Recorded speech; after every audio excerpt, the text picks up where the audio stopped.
G'day, this is a this is a Dragon Barrows video. And previously I did a video called why I did it around the themes of why shouldn't you support CMS.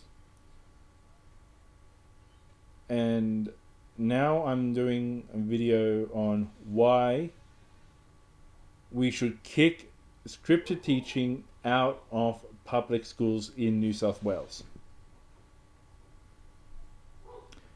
My first point, I shall be asking Google a question and it'll give you the answer, which will lead into point one. Hey Google, how long does it take to be a teacher? On the website bridgeport.edu, they say, traditional bachelor's degrees take 4 years to complete, meaning that at the very least, it takes 4 years of schooling to become a teacher. Do you want a little more context? No, thank you, Google. Okay. The length of education to become a teacher. As you just heard from Google, the Bridgeport Education website states it takes 4 years to be a scripted teacher,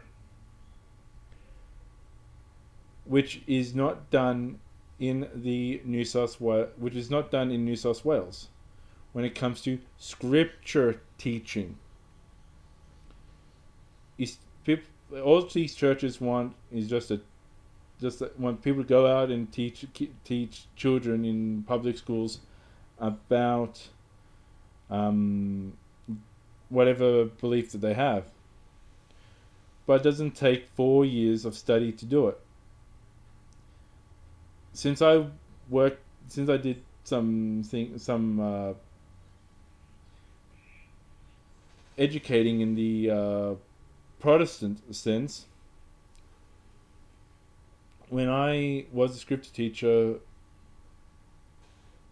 for 5 years, I went to this school in North Parramatta called King's School, and with that being it, just go there. Firstly, pay I think about $50 to $75. We rock up there in like the last weekend of January, only to be corralled into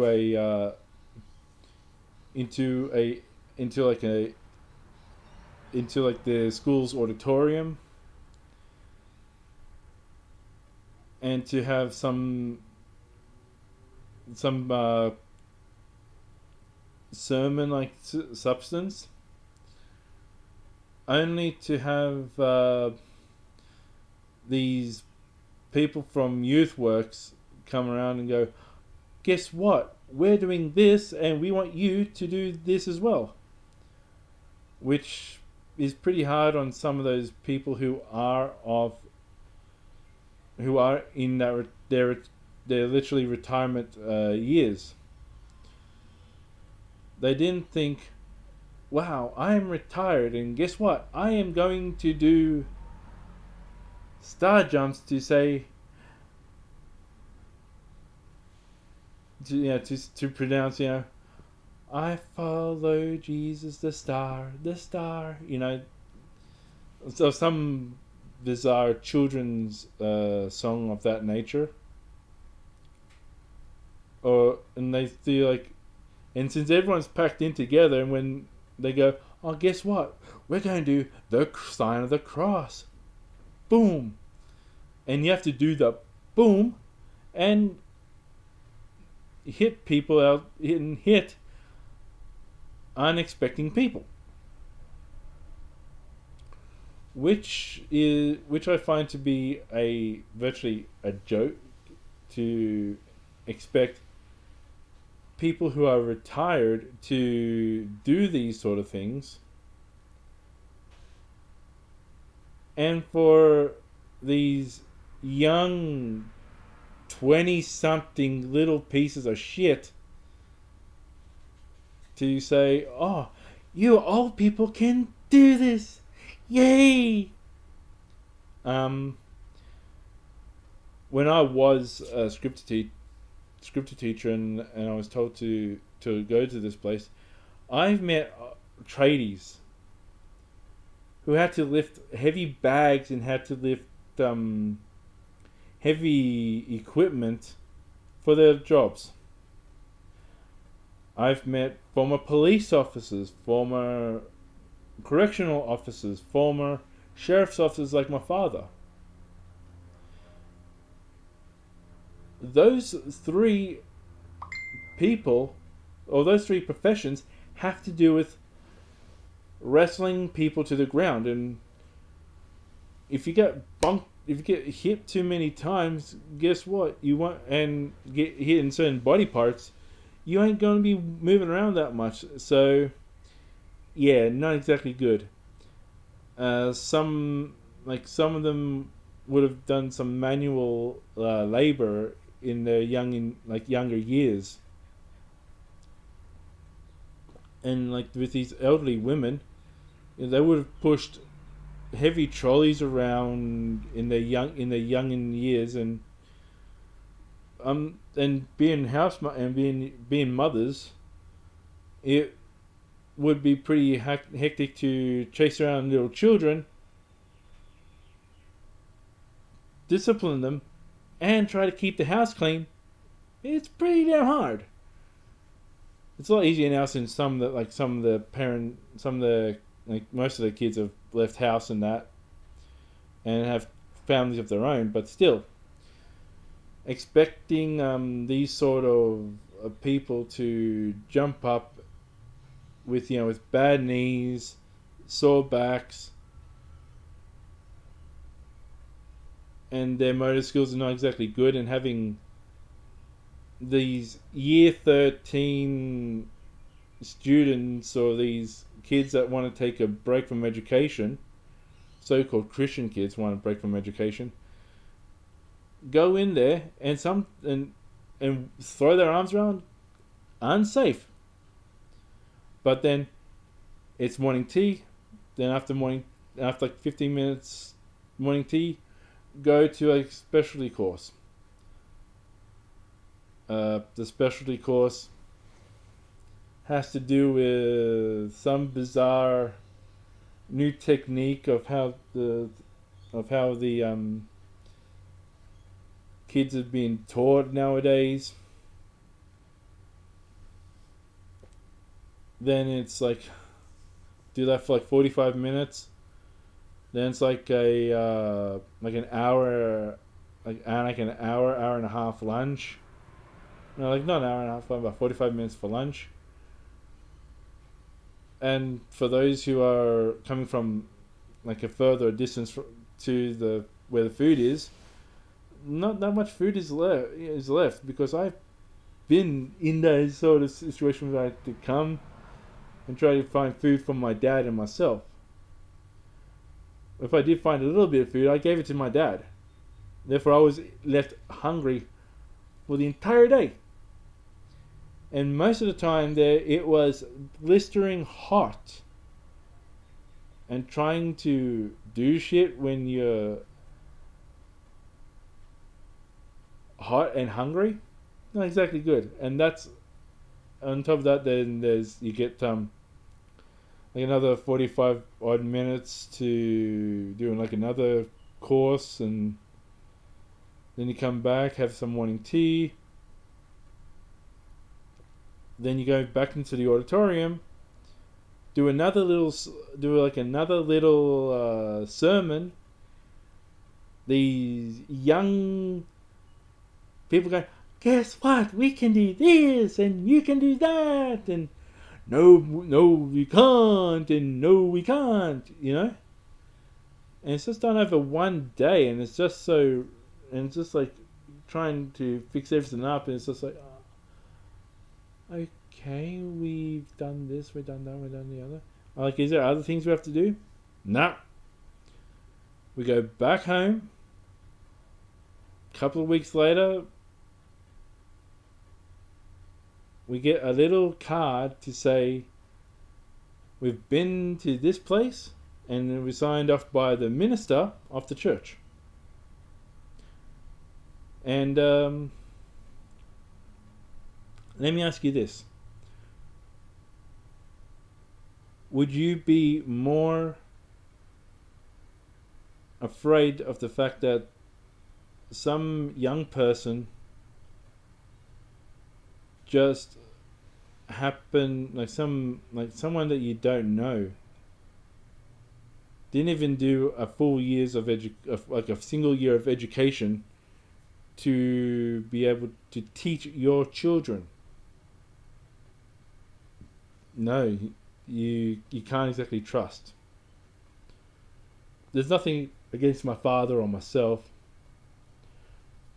but you don't know me. You don't know me from some overseas soft drink brand, or you don't know my father from some overseas snack brand. It's like some snack item as well.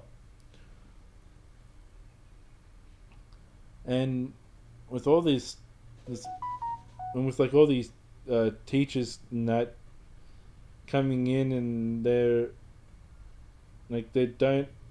just come in, they go, oh, okay, we do this, okay, we do that, but yeah, not, and it's hard to say there's been good training, so yeah, wouldn't trust it. So that's the first reason why scripted teaching should be kicked out of the New South Wales public school system. Number 2, and this mainly goes to the headmasters of schools. Would you want your schools to be unified, united, you stand together under the school banner, or divided because of religious teachings? I would suggest you'd want the students to be united under the common banner of the particular school. Like I used to go to Busby West Public School, and I was taught that the Protestant Christian way was the best way to live your life. I've now since moved on and become a pagan, but I still remember going into these classrooms and having someone from my church come in, who I don't believe was trained, come and go, oh, this is what we're going to do today. And they hand us like this booklet, and we have to do things off this booklet. And that's what and that's virtually what is done. The volunteer, that's all they are, volunteers, come into your school. Through most of the time, you and your administration and the teachers that work with you, trying to keep the school together and unified as a strong, cohesive unit, to be proud of the emblem on their uniform, only to be told differently, saying, oh, a kid who wears a different emblem and you are the same, but the kid who wears the same emblem on their shirt, who's in a different class, like Catholics, Catholic Christianity, Protestant Christianity, Islam, Judaism, Hinduism, Buddhism, just get taught to just go, oh, you're better than this. Like, I know Hinduism, Buddhism, want to teach enlightenment in that, but it's still our enlightenment is better than your enlightenment. But still, it's just the Abrahamic ones that are really dangerous. And you don't want dangerous things to go on inside your schools. One of the dangerous things is my God, or my God is better than your God, or my prophet is better than your son of God. It's just these sort of things that can produce, especially lower high, like more or less if you have scripture in your high schools, it's quite difficult to control like kids that are like teenagers that have been tormented. They've been saying that the reason why you're tormented is because you follow this belief, and they get like-minded individuals to beat up someone else who did nothing to them, only because they go to a different scripture, or they believe in something different. And principals, I am asking you this: do you want this sort of division in your schools? And that is what is happening.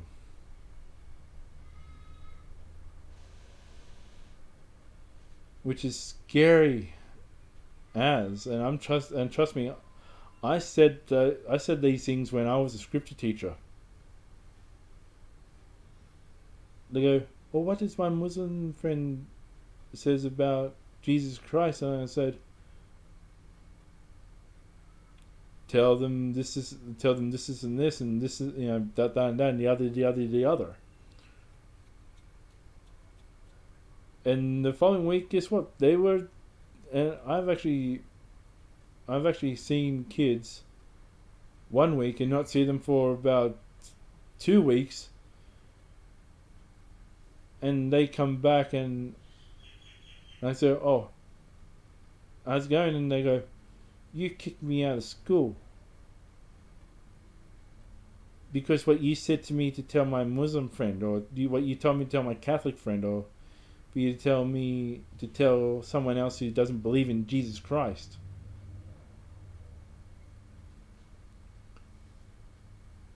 It's dangerous thinking like that can tear a community apart.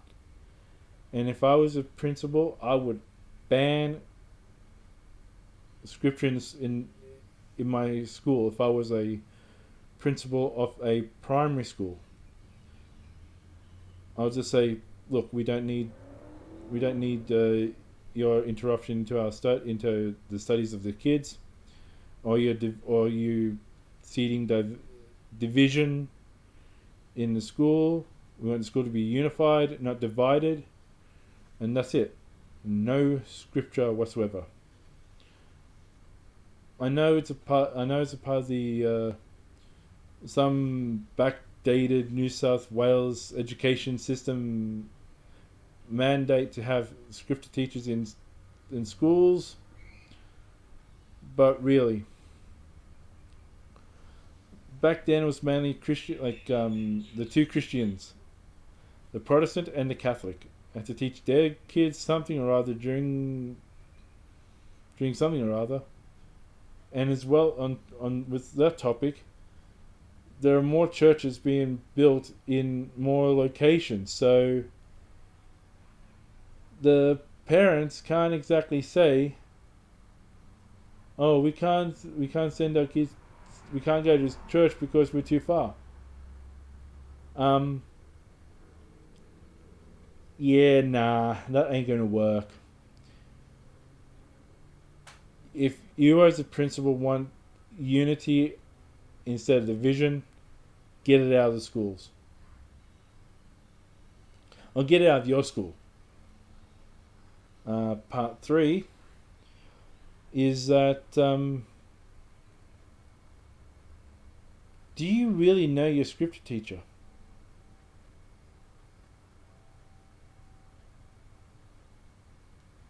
The question is, do you know your scripture teacher? Like, they don't go to parent-teacher nights. They don't go to parent-teacher anything. So how do you know, do you know your scripture teachers? For the exception of your kids seeing them randomly in a shopping centre, they go, "Oh, hi, Mr. Jones," or "Hi, Mrs. Smith," and they drag your backside to the teacher, and the teacher says, "Oh, it's been a joy for you to teach your kids. Try no. Try this doesn't seem right." And to have your kids run up to people that you don't know and you have not seen at their school, it should scare the pants off you. To think that your kids are running up to people that you don't know and you don't particularly trust. I know quite a lot of parents didn't trust,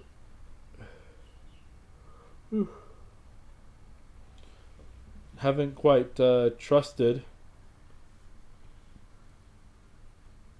like they don't know. Like when I used to teach scripture, when my dad used to teach scripture, they don't know us from a bar of soap. They don't know us from anything. But their kids are running up to these adults who you don't know and interacting with them. And trust me, when I was a scripture teacher, I was like, okay, I'm feeling a bit tired. I just don't want to interact with anyone. We have to come to this place, go to that place. And I know it's not a good thing to say, like I just don't want to talk to people, but still, the people that you don't know have these kids running up to them saying, "Oh, how are you going?" And that, you don't know these people. Unless if you go to the church with that person, you don't know them. Which is scary. It should be more scary now, as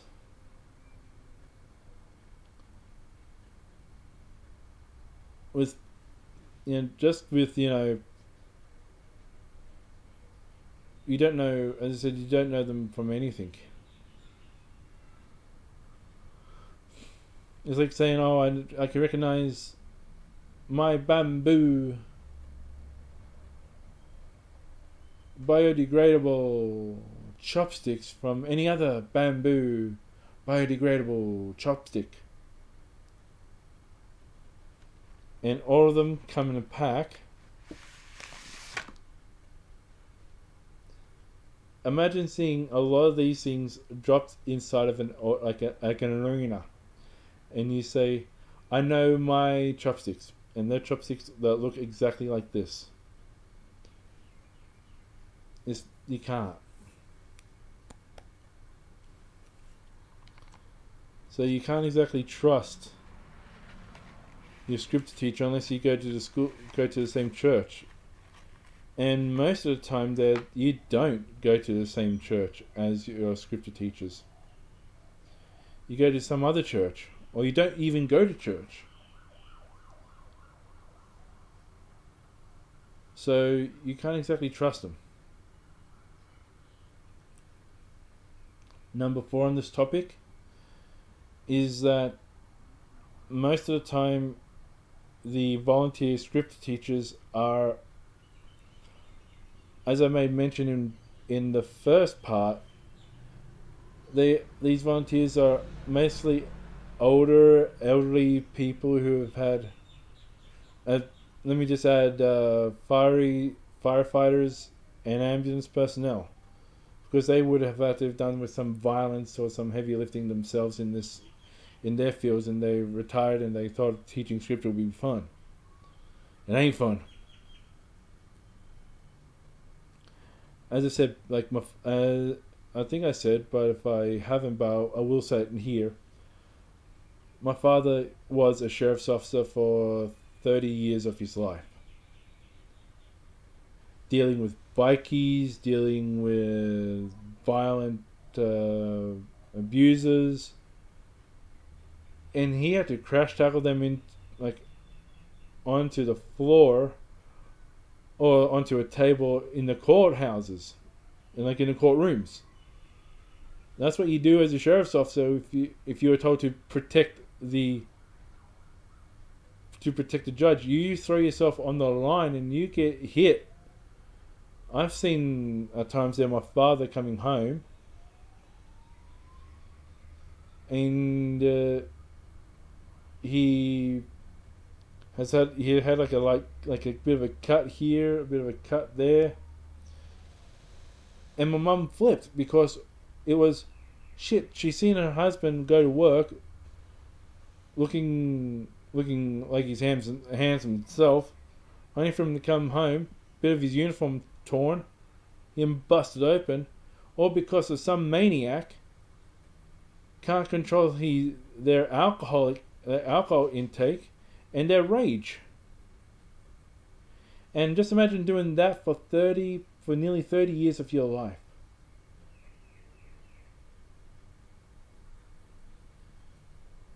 And now doing this, you've been told to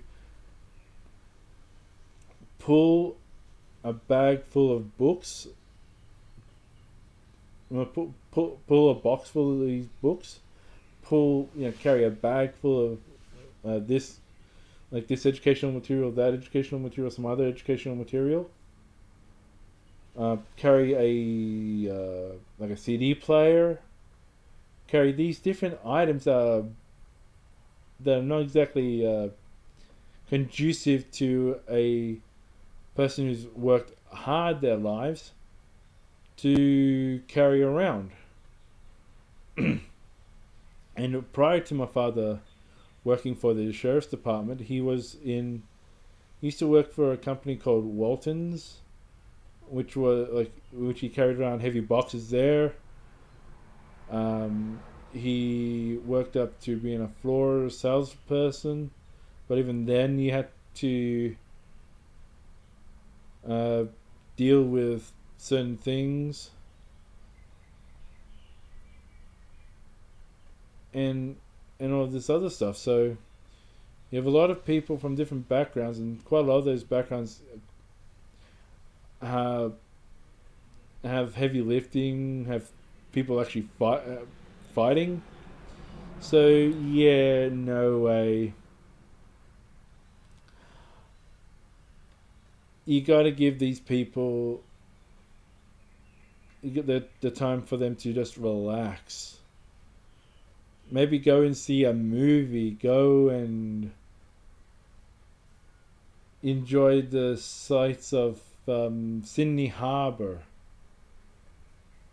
Go to the Opera House and bear witness to the beautiful sapphire and diamond encrusted harbour, instead of them being told to go and carry these heavy boxes, carry this heavy bag, this CD player or whatever. And for them to virtually work and not get paid. So yeah, that's another reason why we should get these things out, kick scripture out of schools, is to allow these people who retired to enjoy their retirement. Like, I've known of a couple who've just recently retired, and they're spending time with their grandkids. Like, once or twice a week, during the week, the kids come to go to their place, and they go, "Oh, hi, Nan, hi, Pop, how are you?" And they enjoy it, spending time with the family. Something my father should have done. He should have just stayed and just looked at the family for his riches, instead of going to teach kids and trying to do all these things. Though I was his assistant for a couple of those years, but still, told to these ones who you can't to these particular teachers that who do it alone. You got to think about those who do it alone. And it's just sad to think that these elderly people aren't getting treated with the proper gravitas as needed.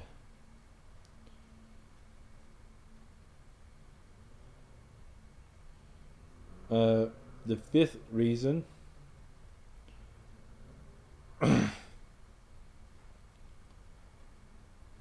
is actually there's no fifth reason. And let me just summarize. Let me just pull everything together. One, there's not enough education in 1 week to teach. Not 1 week, 1 day. It's just like you can't trust the system, like these like systems, like you want schools to be unified. You want the education to be tested instead of being rehashed.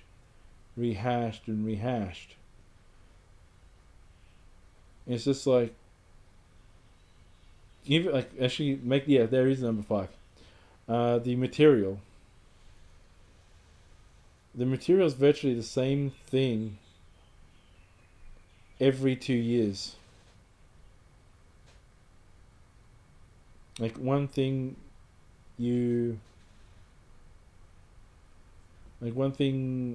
I've learned is that it goes this A, this B, this C, this D, then you go back to the A, then you go through the A's again, then you go through the B's again, then you go through the C's again, then you go through the D's again. There's no real world application in the educational material given to the kids. Like when are they going to face off against? When are these little kids? I'm talking about mainly primary school kids here. When are they going to actually face up to a huge 7 foot 3, 7 foot 4, 7 foot 5, 500-pound monster of a man who is wearing armor, who is carrying a shield, carrying a sword that is bigger than they are, and has a spear that's tall as a 1.5-story building? When are they going to face up to a guy like that? They ain't. They ain't going to go down onto the ground, pick up a stone, get a slingshot, and go, boom. They're not going to do that. When have they gone to parties and someone said, "Oh, the grog's gone, mate," and someone goes, "All right, just fill those bottles up full of water, and I'll do," and turn the water into whatever alcohol that they are, which is the top shelf thing that you'll find at a Marriott hotel in the city, which is a fine hotel. I love the staff there. They treated me, my girlfriend and myself with respect and that. Can't wait to go back. I love it. Sorry, I might have to do a hotel review when I go back there. But seriously, that's not going to happen. Another thing is, when are they going to be beaten up for their faith?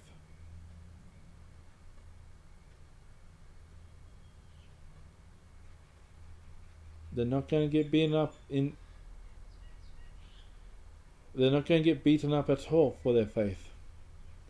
They might get picked on for something if they're getting picked on because they are gay, homosexual, or being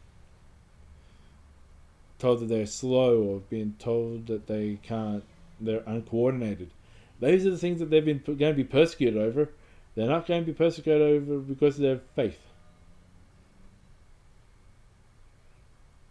Unlike my children in the future will be told that their faith is not a true faith and won't be taught and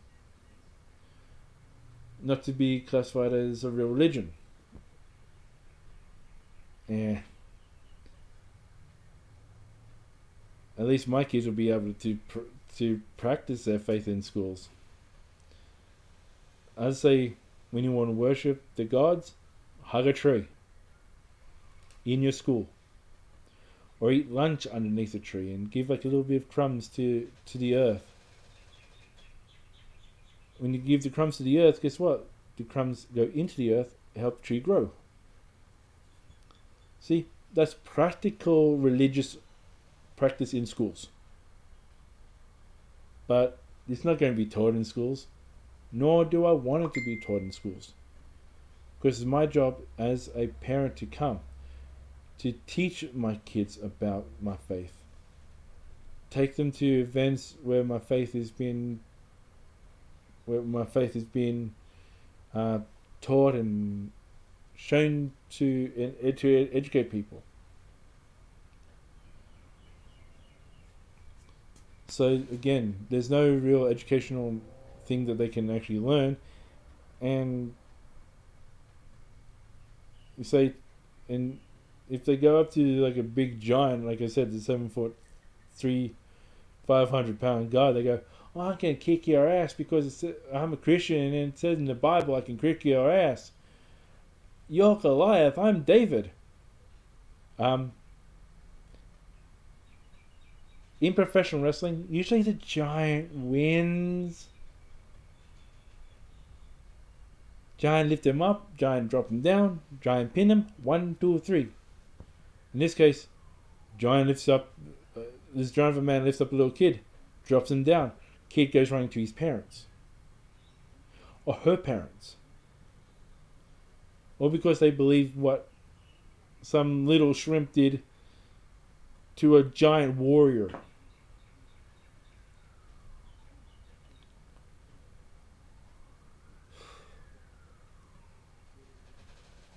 It's just that you gotta actually be thinking about how much you want to protect, how much you want to make sure that the things don't go south. And in this day and age, with certain faiths not being taught in schools, mine is included in that.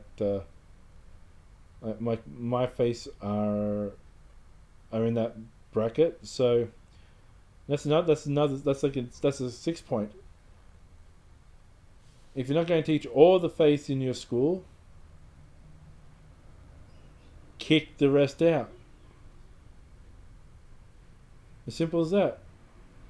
If you're not going to teach all religions in your school and get people from different faiths to go to your school, guess what? The education system is being prejudiced against those who are not of these big major religions. They're picking on these little ones. So if you don't want to have these little faiths, not if you go, oh, these little faiths are not nothing. Okay, come and get your big boys in. If you want to be even, get everyone. Sorry about that. Get everyone who has a faith a teacher. Who cares if it is 5 kids who are of the Roman Colosseum believers, maybe 4 Nordic kids. Get someone to teach them their faith in your schools. But since you're not going to do that, I say time for you to get rid of scripture altogether from New South Wales schools, because it's just you're picking on the faiths that have been picked on for so many years by these big major faiths. Except Hinduism and Buddhism, they didn't pick on my faith, like my faith, because they are true believers of love and peace. Judaism, Islam, Christianity went to war. They've had wars. They've annihilated little tribal village religions. And I say enough pandering to those 3 juggernauts, and it's time to stop the juggernauts and allow the children to be unified under the banner of the school.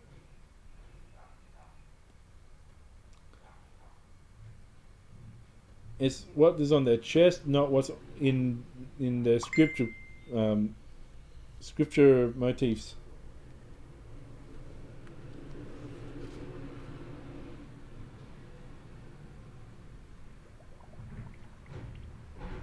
Okay. Sorry about that. Just had a bit of my girlfriend just sent me a text message saying that she loved me. But still, if you're not going, as I said, if you're not going to teach my faith, don't teach any faith at all. And lastly on this topic, it's just simple, as I said, everything. Most of the volunteers are elderly people, not trained well enough, preaching division instead of unification.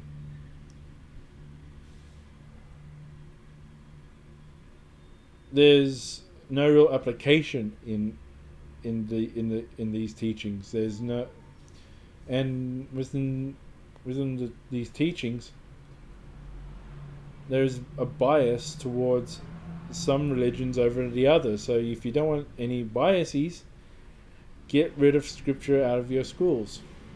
And I would plead with the New South Wales Education Department to ban all scripture from these schools, high school and primary school. Unless if parents are going to willingly pay thousands of dollars more for their kids' education, to send them to a Christian boarding, like Christian private school, I say scripture should not be taught in schools at all. Time to get rid of it. and put something else in its place. And don't get me started on those ethical classes, because those ethical classes, you don't know from whose ethical backgrounds are going to be taught there. So, yeah.